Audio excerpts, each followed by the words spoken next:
Halo warga Blitar. Seperti yang kita tahu, sampah merupakan sisa hasil aktivitas manusia yang tidak lagi dapat digunakan. Sampah yang dihasilkan biasanya dibagi menjadi dua kategori, yaitu sampah organik dan sampah anorganik. Sampah organik merupakan sampah yang berasal dari makhluk hidup, bersifat mudah terurai, seperti sisa sayuran dan sisa makanan.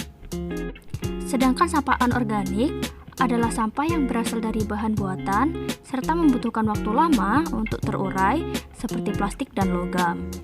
Ya, penyumbang sampah terbesar di Indonesia adalah rumah tangga yang menempati urutan pertama dan disusul oleh pusat perniagaan, kemudian pasar tradisional pada urutan selanjutnya. Kabupaten Blitar sendiri tercatat memiliki 1.159 sarana perdagangan yang tersebar di seluruh wilayahnya. Dengan adanya begitu banyak sarana perdagangan, tentu saja akan menghasilkan banyak juga sampah sisa.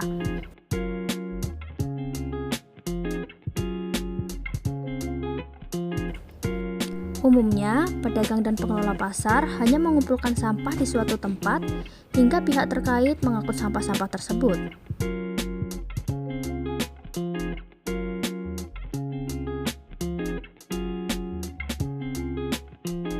Penumpukan sampah di pasar dapat menyebabkan bau tidak sedap, kondisi pasar menjadi kumuh, dan menimbulkan berbagai penyakit seperti diare dan cacingan.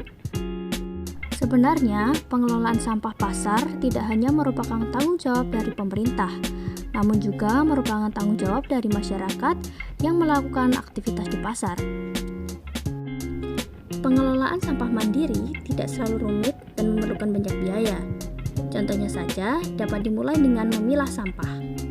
Pemilahan sampah dapat dilakukan dengan menyediakan dua tempat sampah berbeda untuk sampah organik dan sampah anorganik. Selanjutnya, buanglah sampah sesuai jenisnya. Sampah yang telah dipilah dapat mempermudah proses daur ulang untuk dijadikan barang yang lebih berguna dan dapat mengurangi timbunan sampah di TPA. Langkah pengelolaan sampah selanjutnya yang dapat kita lakukan adalah dengan melakukan 3R. R yang pertama adalah reduce atau mengurangi sampah. Caranya, dengan menggunakan botol air minum dan alat makan yang dapat digunakan kembali seperti tumbler, alih-alih memberi minuman dan makanan dengan wadah sekali pakai. Dapat juga dilakukan dengan membawa tas sendiri untuk berbelanja ke pasar daripada harus menggunakan kantong plastik sekali pakai.